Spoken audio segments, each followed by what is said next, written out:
All right, I'm going to get started. I put together the UHN case for you today, looking at a little bit of our learning journey overall on behavior change, energy management, and hospital culture.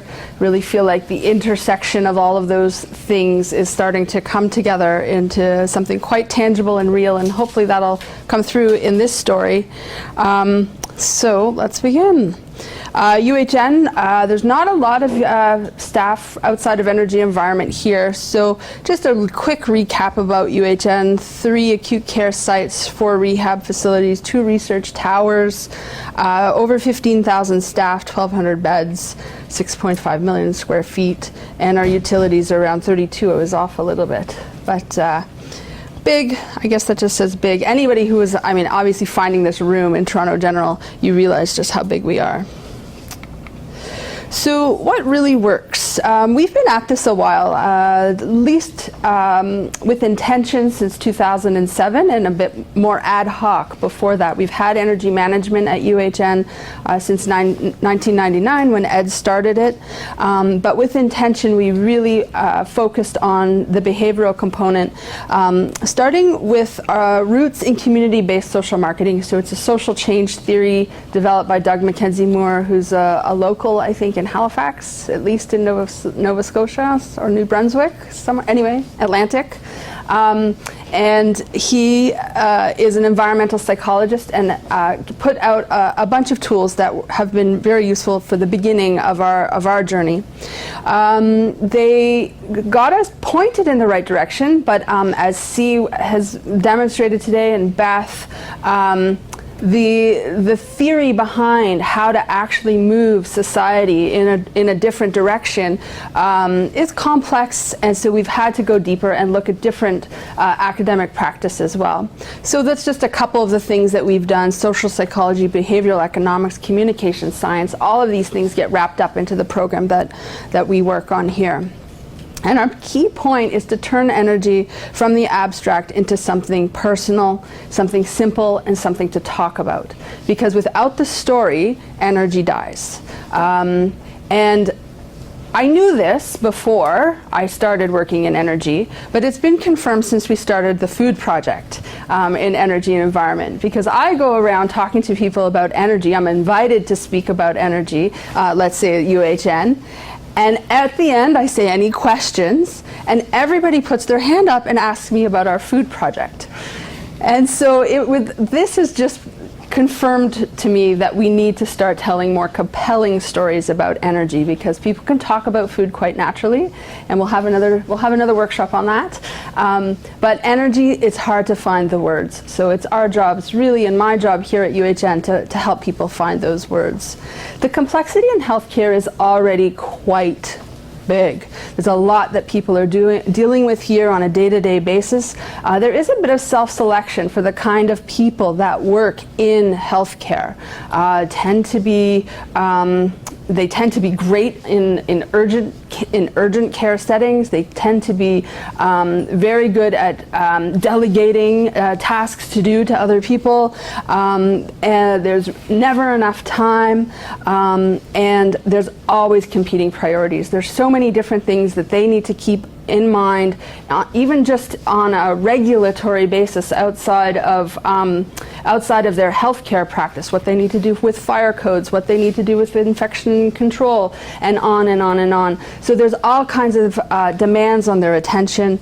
The budget, risk adverse. We don't want to do anything that's going to upset the patient or patient experience, and there's constant change. There's constantly new programs being rolled out in all different corners of healthcare and at UHN. And so our program needs to find that little gap to fit in and make it as important as anything else.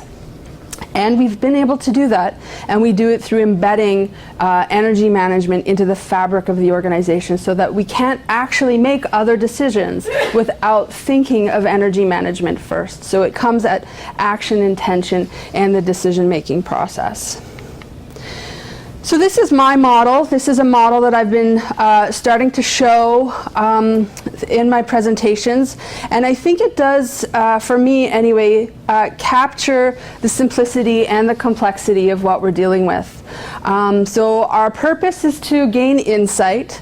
Our end game is to close the gap between values and behavior. And we've learned that relationship can evolve in different ways. Some people believe that attitudes will influence behavior. We're starting to realize that behavior actually influences attitude. And either way, my job is to close that gap so that we're headed in the right direction. And the thing that I have to become most comfortable with is moving through what I call imprecise phases of hunch to proof. There's not a lot of people to confirm with that what I'm planning to roll out is gonna be good. And so I do have to put my foot into the water and sometimes dive right in on a belief that it might be okay. And as long as you can be comfortable with that, you can slowly get to some proof, which helps to, as C was saying, reiterate your program. And the way that I've done that, the way that I've been able to do that is by opening the door wide. So the suggestion box that Dave was talking about is exactly that. That is the first cast. You open the door and say, what is possible? And then, of course, you can't leave it there. You need to reel that back in, see what you've got, and identify your next target. So some of those things can happen quite naturally and they're quite obvious. Some of those things take a little bit more analysis and conversation. And then you do it again. And then you do it again. And then you do it again. And that is really where our TLC, which is the brand for our energy management program, has come from. It's come from a few iterative cycles of casting a wide net, identifying targets, and following those leads. And we are absolutely moving much more closely towards proof and moving away from hunch, which is what I'm going to tell you about now. So the value of change is staying the course. Anybody can get anybody to do something once, no problem. And that's where stickers come in. That's where we love do it once. Yes, I did something. But the trick is getting them to do it for the long term without you being there. That's actually the big trick. But the thing that keeps you going, and the thing that we believe in, and the thing that has made energy management sort of elevate in UHN with all the competing priorities that are here, is that people do care. In the end, people do care about each other. They do care about things, and it's different for everybody. And so that's where some of the targets need to be identified a little bit more precisely. But in general, people care. They care about the environment. They care about the organization, and really, they care about each other. And so that's a real driver to continue on with looking for your targets in your action. And we're a small department. I mean, we're really lucky that we have the 7 of us here working quite diligently at UHN to maintain sustainability for the entire organization. Most organizations don't even have one. But even with 7, we cannot be going out putting stickers on light switches. Even putting up posters is an absolute nightmare. So we need to develop something that's a little bit more hands-off, that's a little bit more along the lines of a process, and being able to depict what a future might look like. And that's really what we've been able to do as a small department, is send people in the right direction of a future that might be possible. And if we're lucky, and if we get there, which I'm sure we will be able to predict the behaviors that follow from the program that we have put in place. So we're not quite there yet, but that's certainly the next step for where we want to go, so that we don't just roll out multiple interventions with a variety of target behaviors, with a variety of target audiences, and know that it all will work a little bit. We want to refine our precision and know which ones will work exactly. So the big picture, and I did include fun, so we have always believed in fun at Energy and Environment, And we have a self-sustaining, scalable, effective, fun, and no-cost program. So the investment has been time, and that certainly needs to be counted, but there's been no budget for behavior change at UHN. It's not a line item. And where it comes from is the energy management strategy that we have, that everybody's very comfortable with, has always valued people, culture, process, and technology equally. There's never been one that's more important than the other, and more we actually are seeing how those interact. And by doing that, we have defined the merit of energy management to the organization. So we found where we fit. And that's how we gain the attention of the variety of stakeholders that we need to interact with. The main thing that we continue to have to keep our eye on is increasing clarity.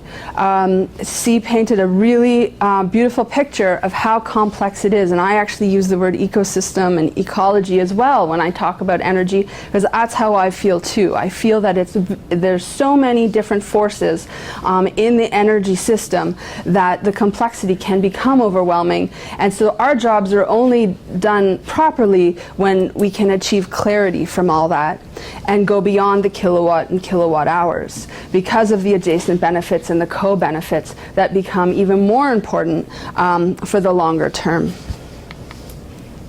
So I've started to pick away at what the indicators of success are for TLC.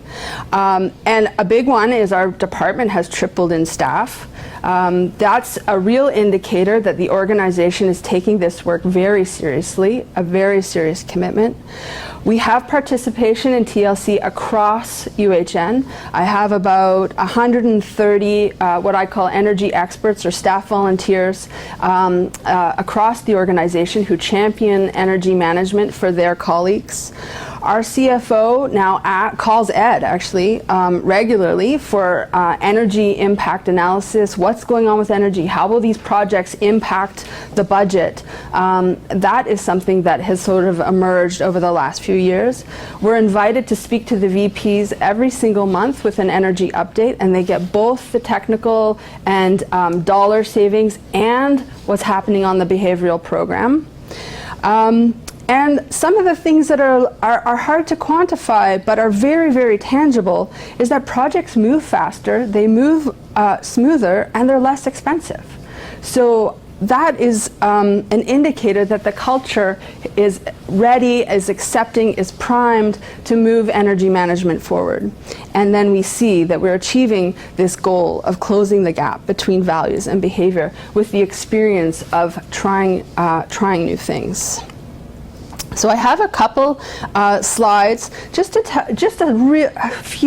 very few number of the successes that we've had, and these are almost purely behavioral interventions where we were asking people a target audience to do one target behavior, and these are just some of the results. So fume hoods. This is a picture of a fume hood in a lab setting.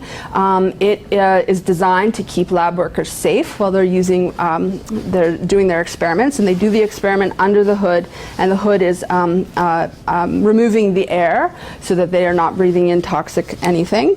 And so what happened, which is fantastic while there's a lab worker there or a researcher, it's not super fantastic when there's nobody there, because they continue to remove conditioned air from the environment at a rate that is quite high, 5 times more than anything else. So the target behavior was to close the fume hood when they were finished with their experiment. And so we did the lab workers took this upon themselves to do an audit. So this was pre-TLC in 2011. This is one of our early successes. And the number of fume hoods that were just naturally being closed when there was nobody there was 47%. After 1 month of the rolling out TLC, which is basically asking people to close the fume hoods when they're not there. There were some stickers to give them an indication of how low they could close them. There were some incentives around with pizza for lunch for the labs that were doing the best job, and there was monitoring. So the lab staff themselves were going around to count how many fume hoods were closed, and they were giving this information back. So after 1 month, they were at an 88% success rate with closing. By the end of that year, they were up to 95%, so almost everybody was basically closing their fume hood. And then 3 years later, no more pizzas, no more, really not a ton of talk about closing fume hoods. They're still at 89% compliance, and that's with, you could imagine, staff moving, staff going one way, staff going the other. So the culture or the norm has been set in the lab, and that's the way that it seems to be. So 3 years is a pretty good indicator that the behavior is going to stick, and then it's going to persist. And the energy saving on a task like this is quite high, which they can track very easily because they know how many fume hoods and how much energy they're using. Another quick success that I had was turning off computers. Very simple behavior with a very specific audience. So this was one of our rehab sites where we had an eager energy champion to come and help and do the auditing, and had a rapport with her colleagues to be able to communicate that this was going to be the new norm. So she went and did an audit in the evening to see how many of her colleagues had left the computers on, and or had turned them off, and that was 32% had turned their computers off overnight. Within 3 weeks of rolling out the TLC program, so for her, this was it was interesting because TLC was already a brand at UHN. It was something to do. So she was able to use that brand, and so it wasn't just her being a nag to her colleagues, but actually capitalizing on the global project to increase conservation. And so within 3 weeks, they were 92% off. And and she would report regularly at staff meetings. Well, a year later, I asked her to go back and actually count the computers just last week. A year later, without anybody really saying anything, there's 76% of the computers are still off. Now, I can imagine if we actually went back and said something, we would probably get right back up to 92 or if not higher. So these are the kind of things that we're starting to look at to see how often we need to touch base with people, what kind of messages that we need to have, how far are they slipping in a year, and is there a breaking point? If they slip too far, can we not regain? Do we not want them to slip too much? These are the kind of things that we can extract from collecting these what I would just call micro successes. And the last one, something that Ed alluded to earlier, was our LED case. This is a fairly lengthy case, but I've summarized it here really quickly. So not that long, you can see the transition that we've had. And there's really tangible, calculatable benefits to switching to LEDs. I think UHN is saving in the $100,000 range a year just from what we've done already. So pre-TLC in 2012, there were no LEDs, or there might have been one rogue LED somewhere, but in general, there were no LEDs. By 2013, once we had spent some time finding the right people, namely an electrician who super cared about LEDs, there was some buy-in to start trying them out. And we did little trials, 100 LEDs, to see if they would work, if they would fail, if the light quality was good, all the metrics that we had to put into the evaluation. And after we were able to prove that and see that there was some opportunities, the ability to increase the rollout was pretty significant. So in 2014, 3,000 LEDs in all kinds of spaces. Clinical office, the CEO's office got retrofitted with LEDs, hallways, you name it, just to make sure that they were going to work. And we kept our eye on them. We got the feedback. We talked to the end users. We talked to the people that were installing them. We talked to the people that were buying them. And the case started to build for a transition. And now, within 3 years, LED is the standard at UHN. So we've got a lot of lights to deal with. So I don't know, you could take bets when we'll be all LED. I guess between Chad and Mike and Ed, you guys could take some bets. But we are, this is the indicator that we're going that direction. So from nothing to a standard in 3 years is pretty amazing. When the data in the beginning, early days, was still very unclear. What the impact would be on the work life, on the maintenance, would the light quality be okay, that kind of thing. So it's the culture that we and the time that we invested into making sure that people understood that the process was going to be beneficial for their indicator of success, and that's how we arrive with this new way of doing lighting here. And this is one of Mike's cases actually at University Center, I think, one of the Toronto rehab sites, just to demonstrate that the LED success,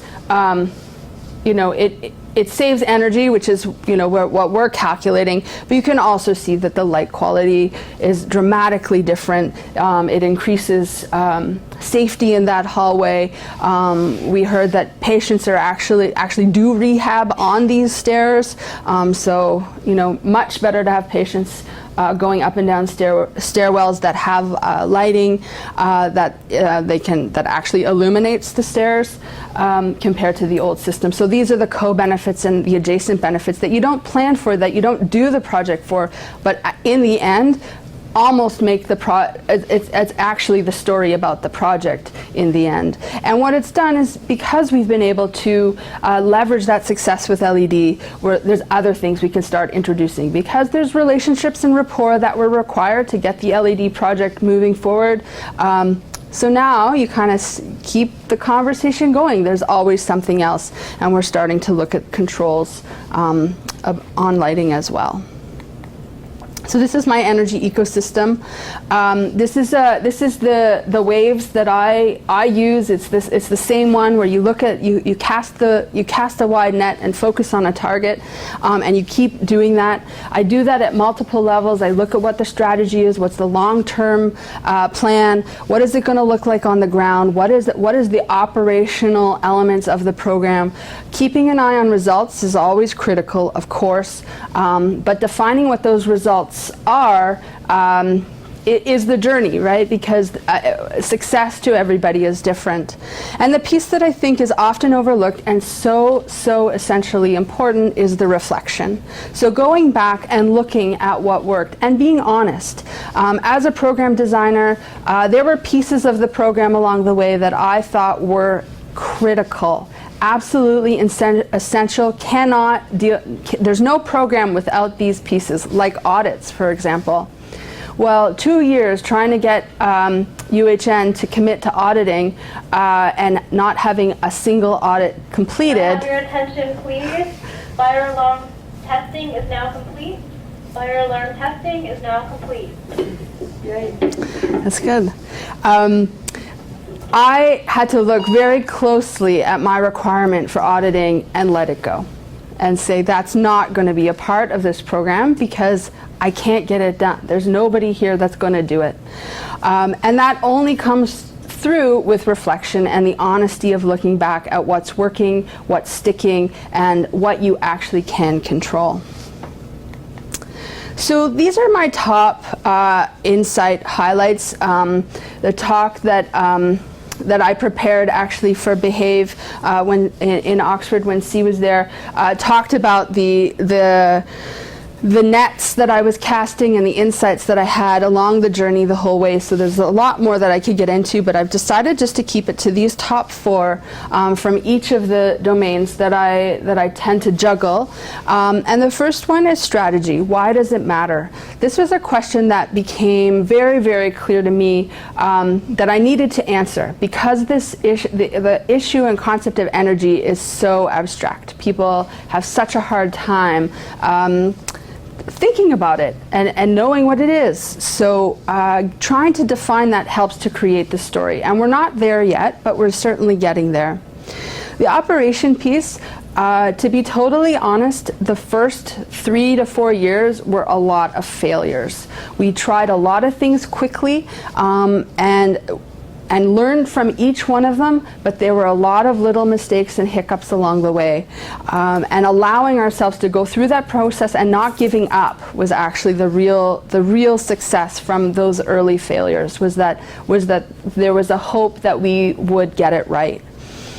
One of the big insights from the results wave for me is not just the kilowatt hours and what we're able to measure in terms of number of people participating, the number of lights on and percentage off today compared to last year, which is something that we do look at, but who's asking for that information? Because for a long time, I can tell you, nobody was asking for that information. Nobody cared. Today we have dozens of people asking for that. Departments want to know how they're doing on energy. I wish I could tell them more about how they were doing.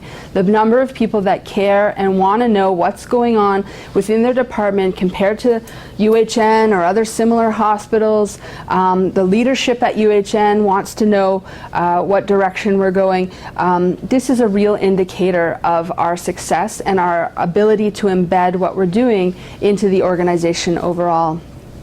And one of the biggest reflections from the last 8 years of trying to get this organization to move from a lights on kind of place to a lights off kind of place is to follow the enthusiasm. Without the people, as we've all heard a couple times today already, it is actually impossible. So people that care, people that want to make the change, those are the strongest and best allies, and that's where you start to see the culture shift, and the rest will follow. We have a couple bright spots that I like to talk about. Energy is becoming a little bit more personal at UHN. As we give people words to speak about it, the success is certainly something personal for people. The future is coming at us very quickly. People where lights off is now the norm are asking what next. Once all the lights are off, now what? And we're getting noticed. People care about what we're doing at UHN within our organization and externally. This is the trophy that you see is like a do-it-yourself trophy. It's the golden light switch. It roves around UHN to different departments, and the excitement that they have when I come and bring that trophy and I get them all to give each other a high five is I don't have anything to give them other than feelings of pride. And this trophy does that. To the point where they don't want to give it back to me. So I warn them that it's a roving trophy and they can have it for 3 months, but I'm coming to get it. And then they hide it.